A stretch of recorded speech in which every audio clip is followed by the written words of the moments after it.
Bonjour et bienvenue, mesdames, mesdemoiselles et messieurs, amoureux du son des Gamaliel, Larsen Benda, les sénateurs, encore une fois, devant vos postes téléviseurs. Vous apportez le nom de Jésus-Christ. Je sais que l'année 2021 était une année trop perturbée, surtout parce que beaucoup de gens ont eu à crucifier l'Église. Les gens se sont dit beaucoup de choses au travers certaines réalités qui vivent l'Église. D'ailleurs, c'était depuis l'année passée, mais aujourd'hui, l'actualité continue parce que les gens parlent toujours de l'Église. Moi, j'ai toujours appelé au travers de cette émission, la Bible, c'est que l'apôtre Paul avait toujours eu le temps de dire. Souvent, il disait, c'est pourquoi laissant des éléments de la parole de Christ, tendons à ce qui est parfait. L'apôtre Paul nous a demandé de poser les fondements. Alors, comment nous posons? Si tu n'es pas architecte, ce que Zambo et maçon, tu auras du mal à poser les fondements. Parce que quand on pose les fondements, il faut s'accrocher à cette parole. Oui, il y a un problème, il y a un travail à faire dans l'église. Est-ce que le pasteur est sur Mabe? Est-ce que le pasteur est sur Moko? C'est une question qui se pose, mais aujourd'hui, nous allons essayer un peu de faire des cryptages Moko pour nous dire qu'est-ce qui n'a pas marché dans l'année 2021, qu'est-ce qu'il faut faire pour que l'année 2022 aille bien. C'est pourquoi nous nous sommes dit poser les jalons. C'est avec un de mes invités, c'est parmi les invités au Bazala qui est vraiment trop disponible pour Nation des Gamaliel année 2021. Mais aujourd'hui, donc deuxième émission il y a année 2022 au Tozo Sala, mais c'est avec lui que nous recevons. Il est pasteur, c'est un apôtre. C'est un encadreur, c'est un éducateur, c'est un prédicateur, c'est un artiste et compositeur, c'est un entrepreneur, c'est un coach pour plusieurs, que j'ai toujours dit que dans cette émission, ceux qui a Yoki, ils appellent. Bonjour pasteur. Bonjour papa Jacen. Apôtre. Oui, Lassen. Merci Lassen. En tout cas, 365 jours, il y a 2021 ici, tu continues à 2022. S'il faut dire un mot à tous les téléspectateurs qui jouent souvent, mais moi, ils ne vous ont pas suivi. Merci beaucoup, Papa Arsène. On a connu que d'abord na basali na Nzambe, bana na Nzambe, batu na Nzambe nyonso bazali kola na ngai, nazali nano kopesa bango ba merve, kolobela bango ba bonane, kolobete Nzambe na bomoi. Azwa lokumu po ete ba mususu bakufi, mais yo na ngai toza na bomoi. Eloko na ko yebisa yo seulement pesa Nzambe matondi. Pesanzambe merci. Donc Pesanzambe merci. En tout cas, Pesanzambe merci. Maman Iget Niembo, Pesanzambe merci. Ndekonanga Zoom, la vase de l'Éternel, Liliane. Pesanzambe merci. Matondo. Quoi de plus normal de lui dire merci. Apôtre, Lélo, naïbi que nous allons poser les fondements, quand bien même au cours de l'année 2022. Parce qu'on parlera en tout cas sur beaucoup de choses parce que l'église est malade. Batobalobeli moi mingi église. Batoba christifié église moi mingi na 2021. Église ni nozolo beza malade. Église corps du Christ non les gens parlent. Malade. Oh, batunde baza malade l'église est cause la malade. Comment ça? Église ya Christ. Et ça la malade comment? C'est-à-dire soy mutu moko bebisi Christ nda bebisi. Mais on voit Christ à travers Basali Naye. Mais qui t'a dit ça? Mais kota la maramnenge zo sale manamboko yo surtout du côté de l'église to tu komona awa beaucoup de choses qui s'est racontées sur les réseaux sociaux. Au-delà de ça, Basali Nzambe ko soit na 2021, na 2021 kota la Basali Nzambe bango na bango maramba politique, ba côté politique et c'était vraiment du poto. Mais ce qui les lo apôtre Ogimu peut arokio le bakenon facteur chance, soit chance ya suka ou itikali po na église. Qu'est-ce que vous pouvez dire à l'église? D'abord, Nathan Oyobiso, Touti Kolekisa, et aujourd'hui, tu continues à Nasika. Merci beaucoup, Lassen. Bon, les Kamomoko, émission, tout ça, la Ganayo, na lingate, on me mangana ba polémique. Et où est la polémique? Yoka. Ozolo ba likambo ya liboso lobi, église ezobela. Na ebité, église ezobela. Eza ba bâtiment ou partout, puisque l'église, il y a Christ, où elle est fondée, les colonnes à Yesu, même à ta pouvoir, il y a l'ouest à Namakokite, les colonnes à et de deux, excusez, et de deux, au sol de l'église, tant où est ciment, pasteur, réseaux sociaux, n'a habité. Yo zali kobika na réseaux sociaux, ou bien zobika na onzamba zoloba. puisque les réseaux sociaux n'ont pas de boy bakosala au moins mwasi. Oui. Ce qu'on te connaît. Mais il y a un canal au moyen duquel vous évangélisez, parce que les réseaux sociaux sont un canal incontournable à travers le monde pour nous communiquer. Même quand vous prêchez, vous avez la facilité à atteindre le monde entier à travers les réseaux sociaux. Mais on se rend compte que c'est à partir des réseaux sociaux où les animateurs établis de l'Église se chamaillent. C'est de cette façon-là que le public, soit fidèle, va se rendre compte que ça n'a pas été. C'est là qu'ils traitent l'Église étant malade. Nazako la scène.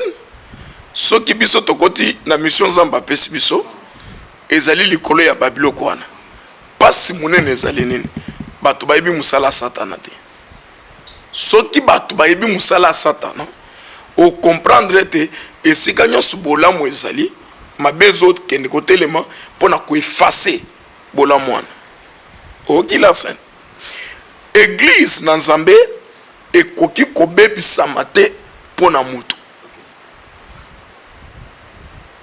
Église Nanzambe. Paul alobi qui nous séparera de l'amour du Christ. Eza batute alobi même créature mususu ekoki kokabola biso na bolingo na Nzambe te. Okoleka na koleka Simon koleka Zuma koleka Alan koleka. OK. Soki batumi balemisa to bendani. Nini tali souhaité bato wana nde bake koboma musala na Nzambe. 2 nini etalisio ete bato wana baza bato na Nzambe lokola kati na makamu na Nzambe bazwi bato ya satana bakotisi na kati pona kosalir musala na Nzambe il faut biloko ya satana ebima polele po bato batala ete o eza ya satana o ezali ya Nzambe.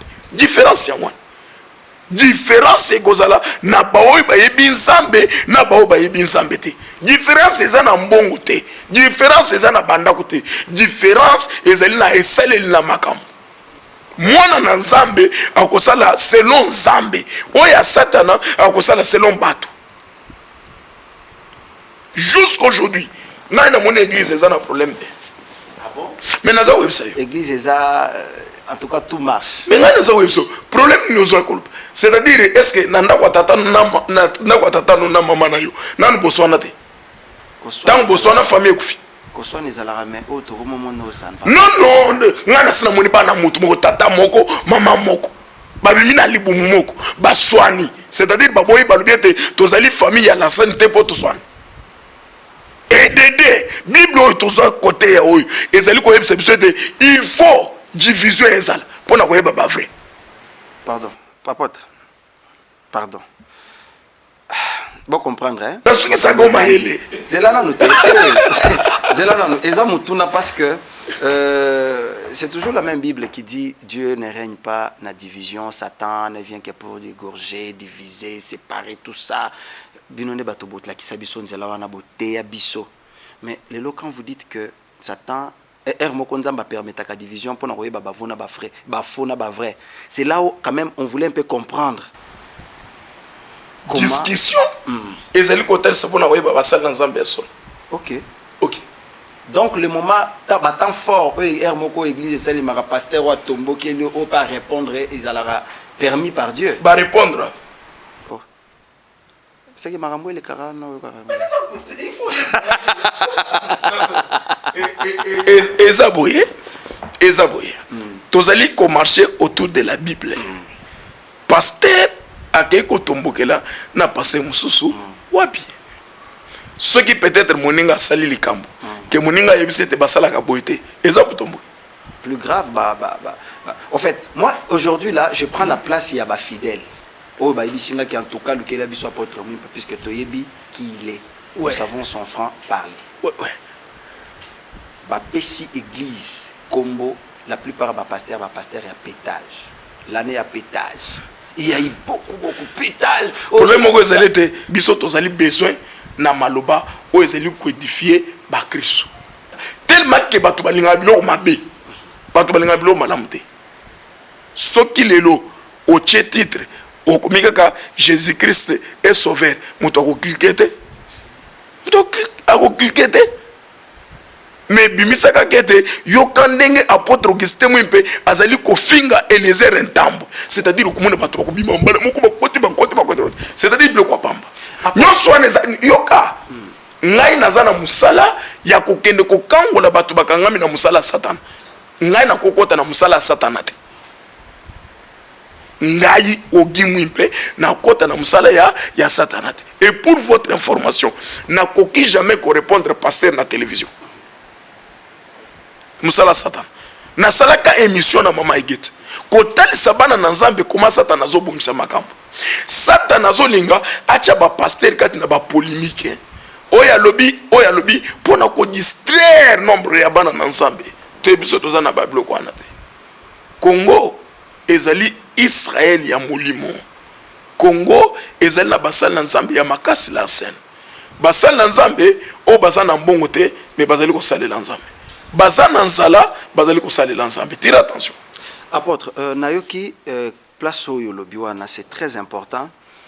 Maintenant je me rends compte que comme si l'église n'a pas pris ses responsabilités pour la plupart, donc boza et belete responsabilité force ces amours église et responsabilité nasili sa question nanga, c'est-à-dire tango bozolo baké internet lelo eye ko bebisa makambo, les gens sont beaucoup plus flexibles et baza très souple à la biloko eza titrage baro balobi mutoazab et indi dans les indi, c'est là où les gens partent.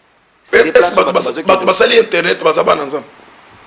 Non mais si lelo na ba na Nzambe ba osala mais na za ko ebisa yo le problème qui est là ya ngwana puisque yebi mission o Satan zo salate Satan aza na manière ebele ya coopérer. Comme on a dans la délivrance, il faut qu'on dénonce. Biso to côté internet pour na ko bundisa misala bana na Satan bazo sala. Peut qu'on dénonce makambazo sala. Sûrement, ça relève aussi de votre compétence, comme vous avez dit, parce que l'Église doit être les fidèles, bien évidemment, au basa chant pour Nabino et à Moussala. Il faut vraiment enseigner, comme vous venez de le dire. Koyeba nini torotala na internet nini torosala na réseaux sociaux, parce que la manière dont bato bazo sala lango surtout bilenge ezandenge mususu omona il a l'internet au lieu de se focaliser dans les objectifs mais il est ailleurs asa hier puisque Satan il faut même ailleurs pour que nous sale l'autre. Or l'internet ezali na école okoki kotanga comment kolamba comment enseigner comment komi bongisa comment kosala ba makambo mususu mais bato bakokota na biloko wana te.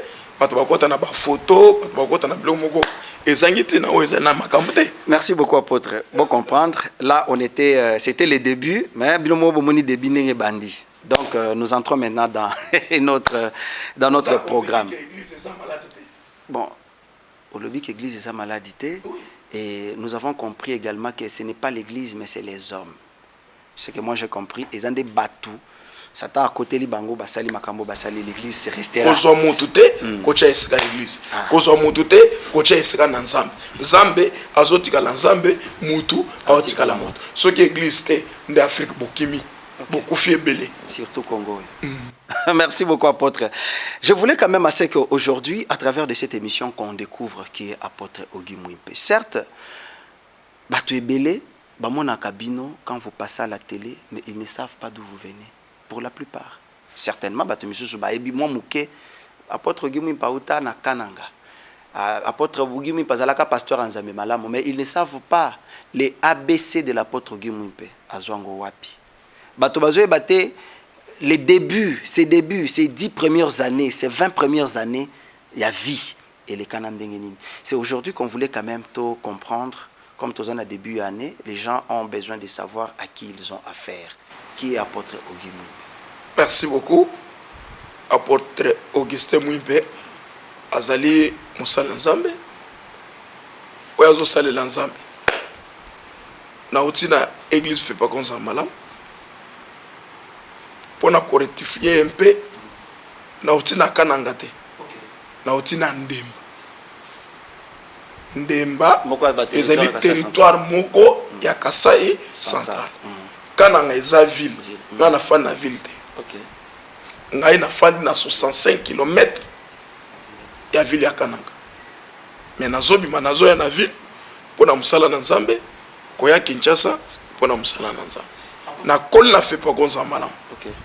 Ah donc vous n'aviez pas commencé comme Batumiso Balobano nga nazala na église au Tobenga à maison mère, j'étais chantre là-bas, j'ai servi là-bas et après au fur et à mesure donc au bandi mbalamoko na église fait pas cause nzambe malamu. Ngai nazali fidèle.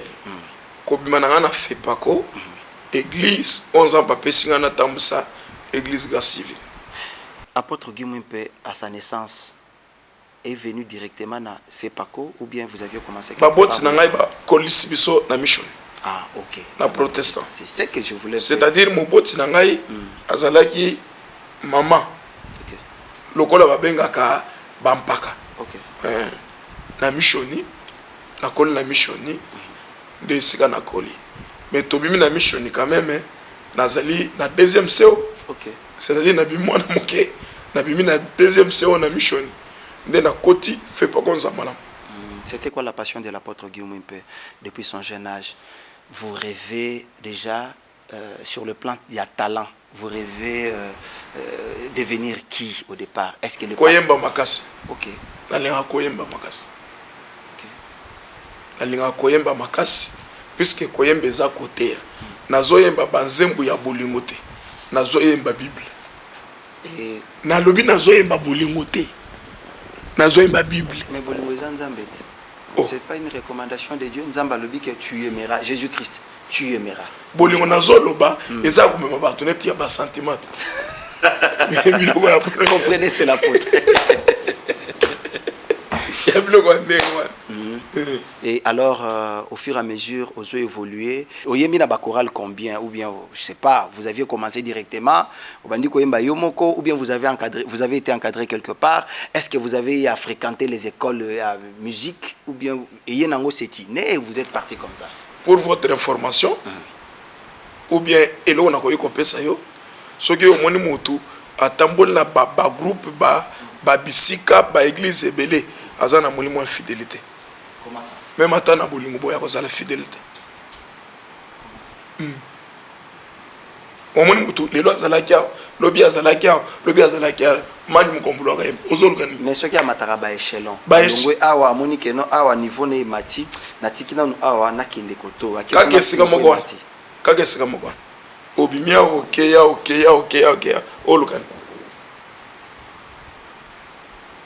Na kol na missioni na kotina fait pas comme ça malam nazali kaka na bani musique ya instrument na territoire na ngai na bani musique ya instrument ti lelo ko bima na fait pas ko kaka nzambe tango ebisi ngai bima nazo peso musala na bibi fait pas ko na batute na bibi fait pas ko na tomboki te na bibi fait pas ko bakanya mabondeli te apôtre la sœur nayebi ke tobeta masola ko kanga mabondeli wana tango toko banda lisolo ya egradi parce qu'aujourd'hui vous êtes à féliciter depuis que vous avez commencé le ministère kino lelo ngai naza témoin totikala jamais koyoka ke no omoni apôtre wana so eboke kuna ezala boy totikala koyoka ngote nous allons arriver là-bas. Vous êtes un genre de leader encadré par le parent ou bien oye kaka hein okoli avec grand-mère. Merci. Soit avec grand-père. Merci la sœur. Nakol la maman nanga. Papa nanga atiki nga na 2 ans. Mutu akoli singa maman. Maman nanga ba yebie même na bazembu nanga na linga koyemba ko cité pour na musala mone na sali na ko kolisa biso ndenge tozaboye et sikazali soki azoka maloba nanga Zambe abatela lisusu afursela bambula pour na musala sali likolo ya d'abord éducation. Je suis bien éduqué. Ça se lit parce qu'aujourd'hui vous n'êtes pas le pasteur problématique. Na kozala problématique nene maman nanga ya ibisaki nga ete mutu na age ya tata no aza tata na yo. Mutu ya age na maman na yo aza maman na yo. Mutu ya age ya grand frère aza yaya na yo. Mutu ya age ya grande sœur aza grande sœur na yo. Na kozala na problème nene nga na za bien éduqué. Histoire ni marqué na vie. Olobi? Histoire ni marqué na vie d'enfance. Et marqué na? Oui, et marqué aussi lolo vous vous rappelez vous dites ah les solo ana donc obosa na kangote. Na ko bosa na te na mwaso atangi classe te mais asali forêt te totanga classe. Oh là là. Oh non, ça c'est fort. Ouais. OK. Mwaso azo teka beignet à songo mais asali biso tozala bato. Quand vous chantez le nom de votre mère au cours de vos chansons, Mabanga wana, ça ne vous dérange pas? Il arrive des fois ils ont pu s'encoller. Comment on a musala sali, ende salakangai, comment on a mutu, comment ami tungisi poto zalabato, ateke benya songo, akei kotumba ba makala na zamba, ete toke na classe. C'est pourquoi chaque fois il faut na kanisa mobot nama. Nazota la musala salaki, ezana batu mususu batika bana po bazwa mibali mususu, mais ya boya mibali po na bana.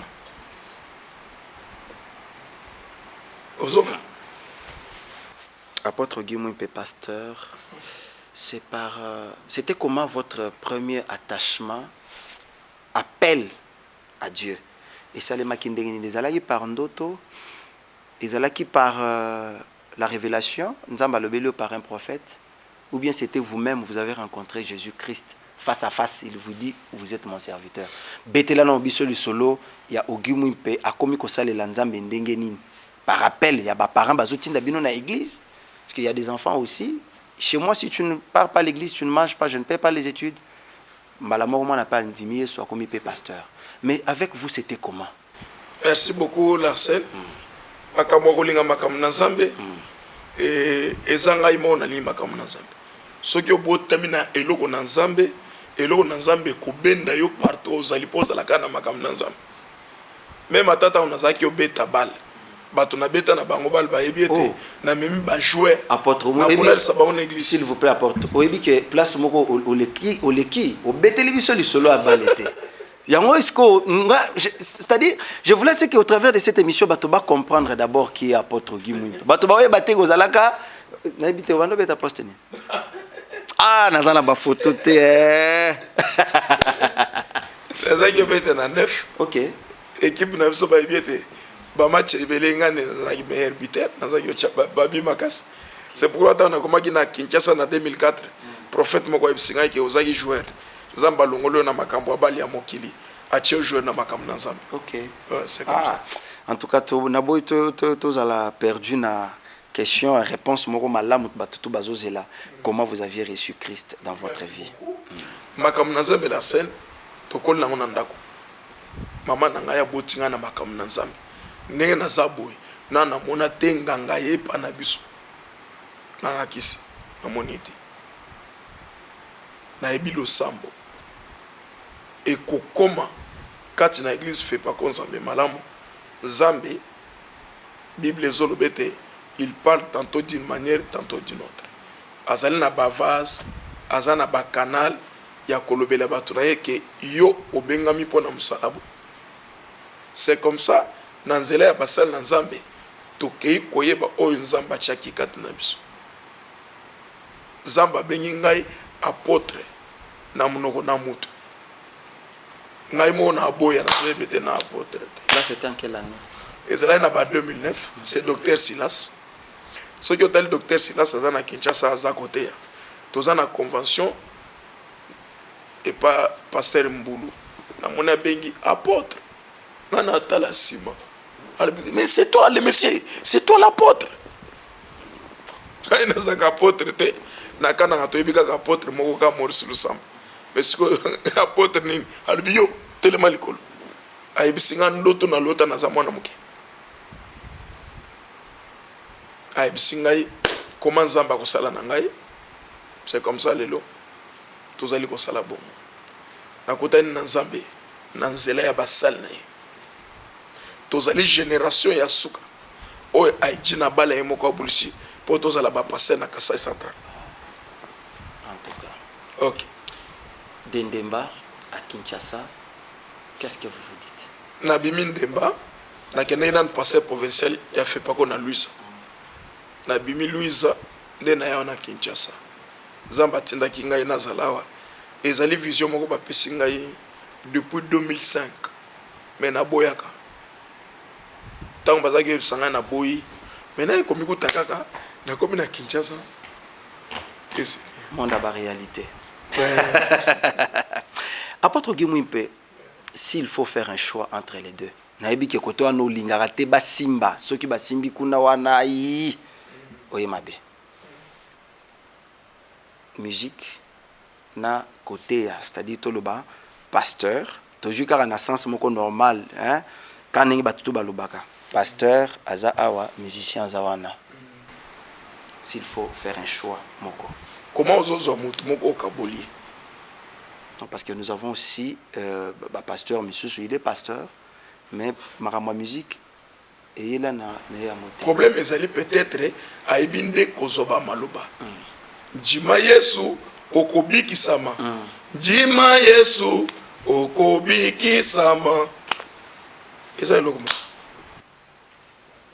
Donc musique nakoyemba oboyi nokokabola nalobi eza eloko moko oyo nalobi na baparole oyo nayemi na note. Je connais un pasteur Nzambe émission yo ngai bandeko tokomi api bo comprendre hein bo comprendre parce que mais on nalobi pamba mais on na cheba note non mais siko ko cheba note wana omoni te keza musala siko o élargir yango mais s'il faut limiter quand même les choses na temps on le dit que non ngai na tikali kaka na ministère nanga apostolique. Je vais prêcher l'évangile, je vais bâtir les églises, je vais former les disciples pour que bakende partout dans le monde et basala pe ba disciple mususu. Bon, oyazo yemba, ayemba mais moi je vais lui prêcher pour qu'il chante. Nalobi banganzambe, nalobi banganzambe. Voilà le yemba. Nazotede. C'est quoi nalobi hein? Apôtre Guimoupe. Nalobi nazotede. Apôtre Guimoupe musicien ou pasteur? On nalobi na mutu moko. OK. Donc musicien pasteur. Nalobi naza apôtre Augustin Mwimpe. OK. Nazoteya na nzembo, nazoteya na maloba. Combien de chansons déjà conçues? Ah, banzembo na koyeba te. Parce que banzembo ya kaka na ba improvisation ka boye. OK. Na sali nengwa. Mais na koyeba penza. Bon, la plupart de vos chansons, il vous est déjà arrivé une fois d'acheter une chanson, bon, je vais contacter tel ami, j'ai vu quand même azala mo moteur ko koma banzembo. Ana soma zemte. Et le non te. Te. Côté kapé ata mo côté. Ngai ko tuna zoli na te kate. Ata mutsoki azolinga. Asenga na pesa pa ba série wana. Ba série wana oyo banda ko beta parce que je sais que ba série wana les gens qui vous convoitent qui frère oyo en tout cas au beta musique. Ils ne vous ont jamais consulté pour que vous les donniez même 2 ou 3 chansons. Non. Problème c'est les pensées mon nga baso beta yango. Oh, neti nzemuni. Neti pa wa baba. Wa baba baso yimba yango na bato.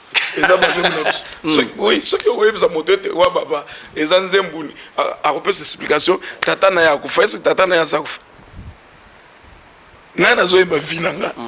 Makamna moni makamuzamba sali yango ne nazali koyi. Ah ça c'est aussi important. C'est-à-dire penser mon tozo sala yango bolamu na biso ou bien bolamu na yango c'est kamba tuso bazo yemba. OK. Soki ngai muto aye ko senga ngai banzemu na opesa tant peut-être Hélène Zulu azala ina no koyemba banzemu tant on a koma ikia na Kinshasa akena studio na ke ko chele bablo mususu na studio. OK. Ouais. OK. Ça c'est très important. Et c'est quoi apôtre?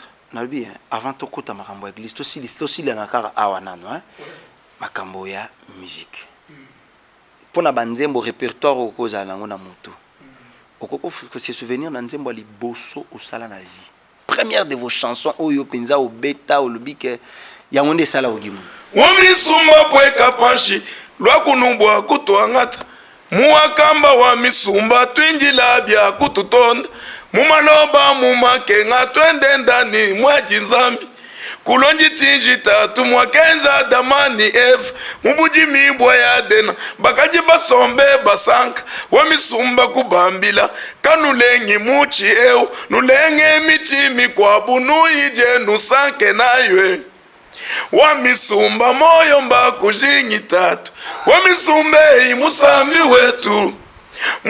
wetu musambi wetu lwako kutwangata waneza nzembu moko oyo soki kaka na yembi yango nazo yembango na pasi relation na ogimi pezala ludi ezalaki nini wana zali ba grand frère na biso territoire. Je me souviens, Salomon, je te salue, je te fais un clin d'œil parce que c'est une question qui vient d'un... Oui. Parce que c'est la chanson Wami Sumba qui faisait sa force des fois, au travers de ses émissions. Puisque ça lisait beaucoup, même à ta tu as magie. Puisque ils en ont dans sa Lingala, s'il faut faire ça, là, moi, interpréter Mouké, ça veut dire quoi? C'est-à-dire, dans le bi, Zambe na Bibélé, Yaka Oyako Zobisu. Kolandate. Mabe o biso to salaki ou bien o basalaki na bakoko na biso banan Adam na Eve bazalaki na elanga na Eden bazalaki kolia bazalaki kosepela mais bazangaki kotosa lilobo nzamba yebisaki bango Adam eloko apamba azangaki kotosa nde yango nzamba akendaki kosilikela biso akei kolakela biso mabe lelo tokomena pasi les émois. Oh là là. En tout cas, apôtre, merci d'abord. La première partie, au Pessibiso, ma grande ligne sur le plan musical. Alors, de tous les artistes musiciens, Oyo, Okuta, Naba Oba Kutio, Nakatia Musala, Oyo, c'est qui l'artiste qui vous a toujours, quand vous l'écoutez, au lobby que non, en tout cas, il a la chose. Lui maîtrise bien la musique. Il a l'inspiration. De tous les artistes, Monko Kak. Bayembi nyos surtout ya biso ya Congo bazali inspiré dans ça Moko kaka moko balubika que non ah nous avons besoin juste apôtre Guillaume papier à sauver kaka artiste moko qui peut porter la voix de tous c'est dans le bis comme moko o mususu non mais lui va porter la voix de tous neti ngai moto atuninga ayaminga na émission mama igeta yambingai atuninga que de tous les pasteurs nayebi ke ba pasteur ebele ba sambelelanga na solana ba pasteur ebele et puis kisinga te so na lobi était prophète Patrick Bakavula non il peut porter la voix de tous si ngas ko nazo lobela likolo ya dose na dose dose ya grâce nzamba pesi mutu na mutu ya dose c'est pourquoi nazo lobela c'est quoi ça la dose c'est quoi likolo ne to ça pour ça problème ezali te ko yebeza likolo ndenge nini. C'est qui votre modèle à musique? Bon, on a changé, on a reformulé la question de notre. C'est qui votre modèle à musique? Non, mon modèle. Ah, apôtre. Est-ce que la musique n'a pas caché dans la musique ou pas dans la moto? Mais je vous dis la vérité. Musique n'a pas. On dit n'a pas ni ouais yo. Oh ouais pas. Na zo ma musique na marque na ngai. So ki ka ko fani ka boy. Ata mwana muke oya ebi okimwimba ata zoleka na nzela même ata ezali na basonte akoyebete wana okimwimba.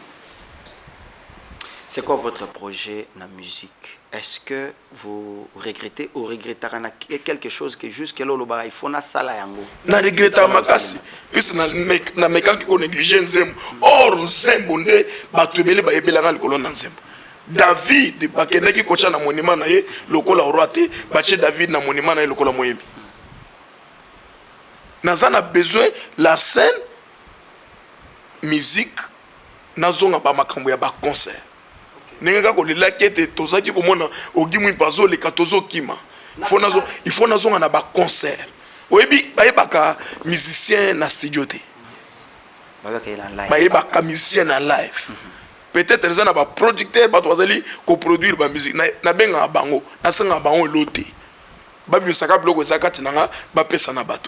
Ba organiser kaka même ngamo na ko soutenir bango ngamo na soutenir bango mais bango organiser artiste au soutenir producteur mais oui allez kateba problème ezali akpo na problème ezali ya il y a mutu nyoso za na don organisation eza don mutu so organisateur c'est-à-dire mutu ya ko organiser ba makambu aibi te poto sala concert ezo senga boye il faut mutu mususu oya ko présenter nga mutu mususu est-ce que nga mona ko zala artiste nga mona telemi et je vous présente non et ko senga pe il faut ba mama igete bazal et ko senga pe ba la scène bazal ne nazo lobete ba ko bongisa wana nde misala nazo banda ba église même ko kene na ba église na ke ko yemanzembo. Oui. Oh apôtre, est-ce que c'est possible que lobby ba monio penza na église bon je prends les cas, je prends un exemple. Ouais. Apôtre Guimou par exemple na ACK. Apôtre Guimou par exemple na cité Bethel. Apôtre Guimou par exemple na Philadelphie. Yozo cité ba église ya minene. Lukata ba bengi apôtre Guimou c'est moi na église ya ba tout neuf. Apôtre Guimou na Jésus revient ya Songolo. Nazo kende. Commune à Kin. Nazo kende. Pasteur fidèle. Hein? Apôtre. Nazo ko yebisa yote. Nazo kende pe to yona na ba tout belé. Oh. Mais ça na ba église awate. En tout cas. Mais tuna bana na za na bango yao. Toza na ba église mususu okeboye mais hôtel ezata munene na église obiso toza na ngote mais na ke kusala msala na nzambe et c'est comme msala na nzambe zozo arsène tozali besoin ya koluka peut-être molema ya mutu moko o ezali ya kobunga peut-être esika oyo ozo négliger wana nde esika bato bazozela ete bazolobi koyepa na nzambe. Cité Bethel babiki, Philadelphie babiki, Baseka babiki, mais ça na mutu mosusu na fin fond oyo azali na moyen te ya koyoka, mais ceux qui ont peut-être moto neti biso asepela. Merci beaucoup apôtre Guy Mwimpe. Je pense que l'émission avec vous, en tout cas, il fallait qu'ils aient la table à 4 heures du temps pour mais aussi la thé. Parlons un peu Egradi. Aujourd'hui, 11 ans, jour pour jour. S'il faut quand même que ça la moi rétrospection mouké Nathan Moukoussé, na quelques minutes sur histoire ya Egradi. Vous avez commencé, c'était en quelle année? Dans la condition pénini au bandaki Église Grâce Divine. Église Grâce Divine. Na bandina le 2 janvier 2011. Et na bandé Église Grâce Divine. C'était d'abord quoi intitulé on a Église Grâce Divine, dénomination wana. Et là on dengeni. Ah comme nous vous amène dans opération. Baninga bachaka ta Mwimpe ministrice. Prophète Patrick Bakafoula ministrice. Pasteur Joseph Kapita ministrice. Baninga basala kata ministrice. Parce que yo lobby grâce divine donc au kabelinza d'église on a combo grâce divine. Hein apôtre. Est-ce que l'église est à Yangaï? Église est à Yangaï ou bien église est à Yesu? Église est à Yangaï. Kolo église, ndapesi komone ya église, ndazo tambusa église, makamyo soki zo salango, lokola nzamba lobi ekozala na lipamboli. Tokosala makambo te puisque oyazali l'arsène ministre ngapena sala non ezali nengwana. Soki nzamba pesi bien makasi. Alors apôtre Kota la manière dont vous procédez na ministère. Déjà combien des églises aussi au Tongi? Bon, grâce divine à travers le monde, grâce divine en Afrique, grâce divine au Congo, grâce divine ou seulement à Kinshasa. Merci beaucoup l'arsène. Na musala na nzambe tozo sala vie mission. Ozamba pesi église grâce divine. Tozo lingate kocha ba église pona kocha. L'église est à boutique. Je vous informe. Et à l'église, où il soit à païen, à sa l'église, à ce pasteur Haché, à Kabola Rambon. Ah bon? Oh, kaka na Congo, soit na monde. Ah, na monde. Ah bon? So église grâce civile, et à l'église, est à mission, pour na komema batu bakende na lola, kolongola bango na mabe, kozoni se bango na bola. Pasteur ya kopesa église grâce divine il faut azala na idéologie oya biso ya côté ya bato na angle wana. C'est pourquoi tout ça na moment ya ko former bato malgré ko former bato tozali na église na Charlotte na États-Unis d'Amérique tozali na 5 églises à travers le monde. Na Kananga. Oh na Kananga 5 paroisses. 5 oui. Na Lubumbashi za na 2 paroisses. OK. Awa na Kinshasa, tozali na direction, tozali na paroisse ya Mpasa, tozali na paroisse na biso ya Pompage, tozali na Siforko, tozali na Efobank, c'est-à-dire awa tokozala ta na ba paroisse ata 6 ya église grâce divine plus direction. Territoire ya Ndembala c'est Tina Zamba et Gradi ezali partout na Ndembala. Et partout. Dernièrement là tozaki besoin d'un programme yakana ya Mbujimayi puisque tozaki déjà parcelle na Chikapa tosombi déjà parcelle ya koto. Nous avions même vu un pasteur de Chikapa qui était venu. Na Chikapa tozali déjà tosombi parcelle kaka na ville pembe na maison Honda et c'est quand tozali kotonga église na Afrique du Sud toteni déjà ba pasteur. Ouais. Ah. Mais apôtre, il y a une question qui me revient en tête. Batobazo, c'est comme si apôtre Guy Mwimpe, après lui, c'est rien. Maté, il a beaucoup plus l'apôtre qui passe à la télé. Je vous rappelle, hein, c'est lui le patron de Grâce Divine et Gradi TV. Bien que Gradi, c'est l'église. Mais comment vous les représentants qui sont les patrons? Parce que représentants, c'est vous les boss. C'est quoi on a le bien, on a Gradi. Supposons que l'arsène a ça la Gradi. Maman Igeta Kolobake, l'arsène nous a en suspension à 3 jours. 3 jours. Mais ceux qui apportent au Guimouim Paye à l'obi bon, Maman Egeto monite que si on est dans un représentant bon na ko senga Maman Egeto te ata na biwan na ko senga te besoin sa moto no musala kasi yango nazoloba te Maman Egeto zo mona te que comment zo mutu patron ya ba chaîne nyonso zo ke ndo changa comprenez hein mais même na RTNC na ko senga le moto te besoin de musala na lobby d'abord grâce divine parce que c'est ce qui porte le nom de votre vision. Grâce divine. Comment on a grandi? Apôtre Ogi Mwimpe, l'ange de l'Egradi. Apôtre Ogi Mwimpe, l'ange de la RTNC. Apôtre Ogi Mwimpe, l'ange de l'Egradi. La scène. Apôtre Augustin Mwimpe, azali pasteur au Zamba bengi pona monde, mais azali mokobi melana mboka Congo. Nazali pasteur ya mboka Congo. Ce qui est important, ce qui me plaît sérieusement, c'est que nous avons le moko sur ma éruption volcanique, mais parce que quand j'ai lu cet audio, plus tard, je me suis dit non, jusque là, en tout cas, puisqu'il y a les gens qui sont habitués quand même à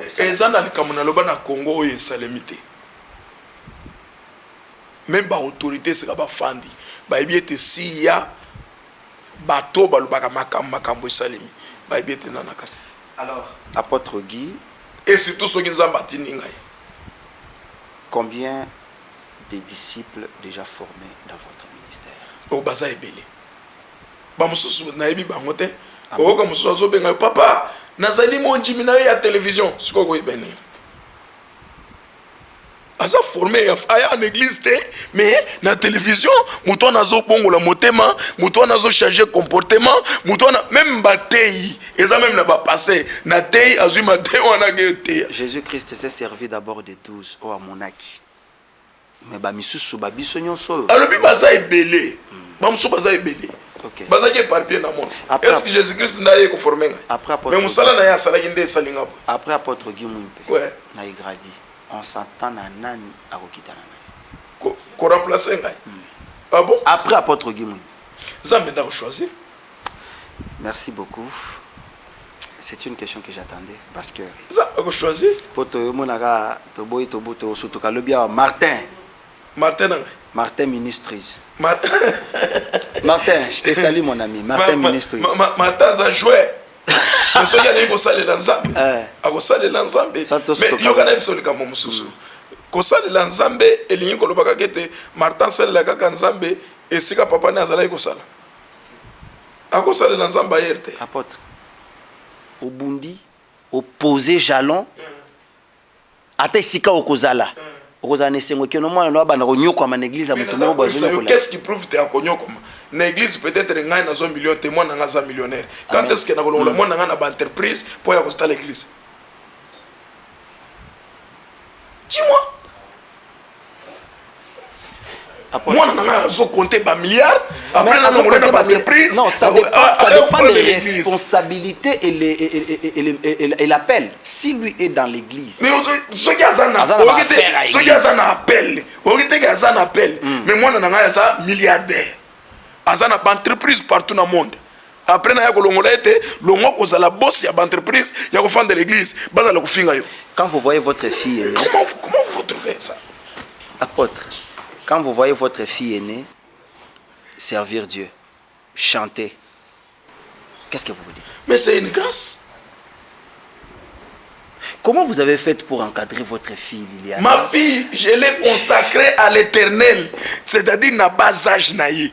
Babotier na ke na maternité na zuye na lobi nzambe na zo bonza o azali kabu mwana na makila na ngali boso na bonze li nzambe na décision na ye alobi ete c'est fini nzamba bisinga te servante nanga au servir nga moment opportun abana o salela nzambe e kozala esengo la scène e kozala esengo quand vous avez une fille o azali kozala na makambo na nzambe. Je vous rappelle que c'est le père biologique de la sœur Liliane Mwimpe au bateau belé botungisaka nga mingi tokutana sœur Liliane pesaka pe ba numéro botindela pe ba MPSAT po yembaka. Moi je dois le dire hein. Je sais pas que au papa bangwa za la boss té botindela MPSA. Alors, apôtre Tokomi Penza Nasuka, Yamasolo Nabiswa Mokolo Lelo, je pense qu'il y avait beaucoup de questions que vous devriez quand même répondre, mais vu le temps, tout ça dans ma difficulté. Osa parmi les pasteurs, Oyo Baza au moins Batikali stable, la façon dont vous allez dans Makambu, vous êtes resté logique dans votre façon de faire. Na Kasai central, ils ont parmi les provinces Oyo Nyokwami Mingi pendant beaucoup de temps. Aujourd'hui, le chef de l'État est arrivé là-bas, il a essayé un peu de faire ce qu'il pouvait. Je pense que vous serez peut-être le mieux informé que moi. Sur le plan spirituel, qu'est-ce que Dieu vous a dit? Merci beaucoup, Lassel. Congo, en général. Bato bakoki ko condamné te ni bakonzi. Bato bakoki ko condamné te ata bakonzi. Ata bakonzi. Donc Joseph Kabila nenga zana mutu ko condamné te. Naza ko biso mutu spirituel. Ozoka. Mutu spirituel. Oyo azali na lisu ya komona. Oyo azali na lito ya koyoka nzambe. Akoki ko condamné te. OK. Fongola matoyi. Fongola matoyi yoka. Basalite oyo ezali na ville oboy. Biloko ba imposer biso na ba indien. Na monde mystique. Zamba uti ko silisa ngo kala mingi te. Ba poubelle o bato bazaki mona esila. Bo mona ko sila. Ezalaki imposer que ko sila te. Ça, ce n'était pas la politique d'un individu. Diabolique. OK. Et là, quand on a na physique, va travailler en spirituel. Même Kassai central. Je vous informe, Kassai central, Zambake Koboto Lango, na Mamboko ya Primakuria. Comment ça? Kassai central, ezalaki province ou centre, ou bakene kokanga, na ba démon. Était mine de koyi kopelo wana te pona ba réunion na bango ya minene bake na osala kwa ba souhaiter que tout chef de l'état ba komi na banderole bienvenue dans la capitale de l'obscurité. Zamba a déjà lumière.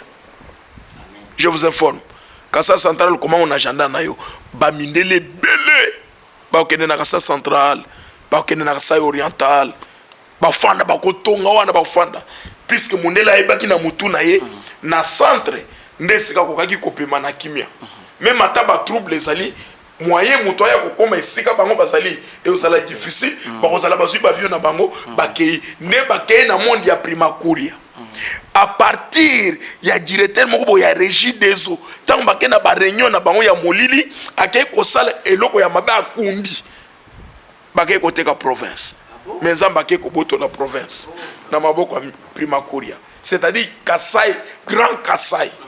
Zamba, nous avons Lomami, Kasai, Kasai central, Kasai oriental et Sankour. Zamba délivrant. OK. Tokenei va passer 12 pour la délivrance.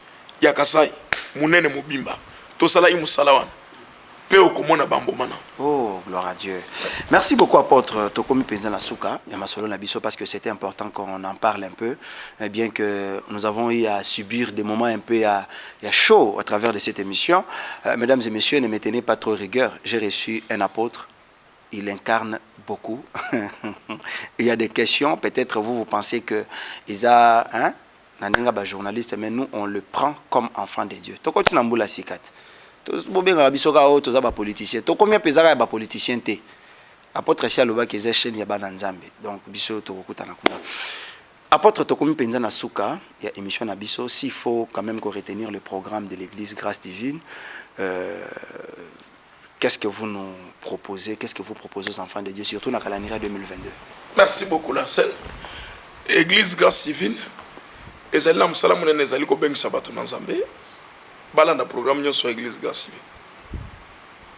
Église Grâce Divine ezana musala ya olali boite na tongo opese musala te. Zambe naza ko diriger musala na. Moi oy esalema boy. Semaine oy eozala boy. Moi oy eozala boy. Biso tozali balandi. Ya kolo musala na ndenga zali ko tamsa. Yenda zali na agenda. Et si toutes les églises étaient comme ça, donc sur le plan officiel toyebi que dimanche kilte ezalaka le sambo ezangaka te tozana kilte dimanche tozali na prière ya force contre force ezalaka moko bien comme ezonga etikala moko bien totiki moko puis tozali na force contre force lundi na mardi na 16e rue na limité industriel tozali kaka en face na plaza wana na Village Plaza. Village Plaza. Ok. En face wana tozo sambela wana lundi mardi na 12h yaka na makambo nyonso ezali makasi nzambe na ngai oyo abengi biso na mosala apesa solution. Tozali na kilt mercredi, toza na jeudi miracle chaque jeudi, toza na kilt vendredi, toza pe na kilt dimanche. Alors apôtre, oui papa, mbule sili bonne année pe eleki eloba moto moko mokili mbule sili bonne année pe eleki makambo asika et bandi. Donc on commence une nouvelle histoire avec Dieu. Qu'est-ce que Dieu vous a dit pour l'année 2022? Que l'église corps du Christ s'attende à quoi? Merci beaucoup papa Sen.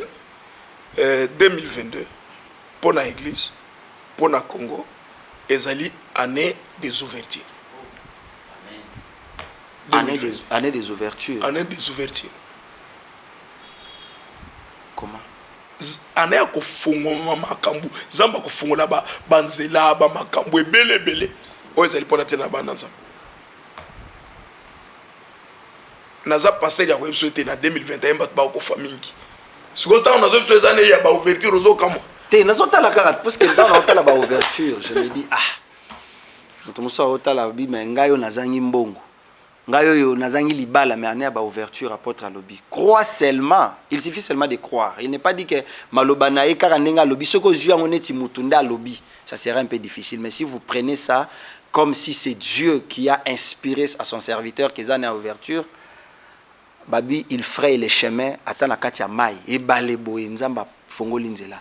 Oui, nous croyons que le Dieu aussi, à apôtre Guy Mouimpe, fera plus parce que à Tombola ebele, à Pambola ebele, à Balissé ebele, à Mvamisape ebele. Ça, bon, tenir une rigueur, te. Tu vois, le bao, non, journaliste à la boité, ou comme déjà fanatique à inviter. Na lobby boye, nga.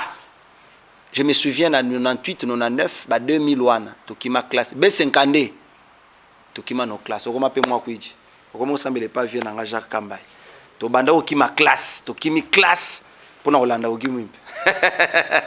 Donc nous pouvons aussi dire que Dieu des ouvertures parce que s'il faut faire un témoignage, je suis en face de quelqu'un qui j'ai trouvé star hier, aujourd'hui je le reçois à mes plateaux. Si qu'on a tatolate manix okoma boyo kati place wana o sopani apôtre siko tokomi na suka. OK.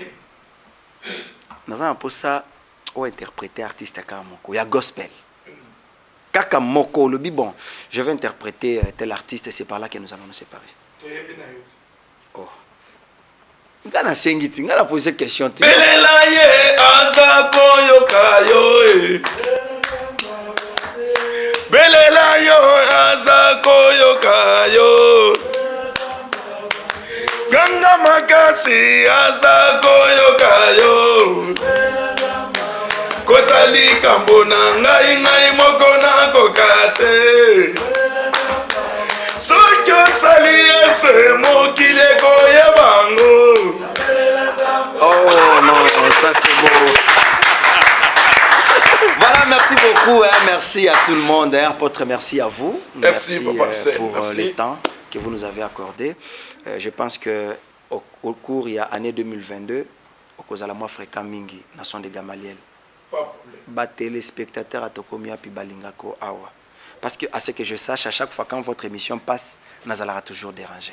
Contact na conseiller na communication. Mama Iget Nyembo, déjà les banga ngoyo. Sinon ozwanga mona masolona député ba loba mama wana boya ka apôtre li kana na Tokomia puis. Honorable.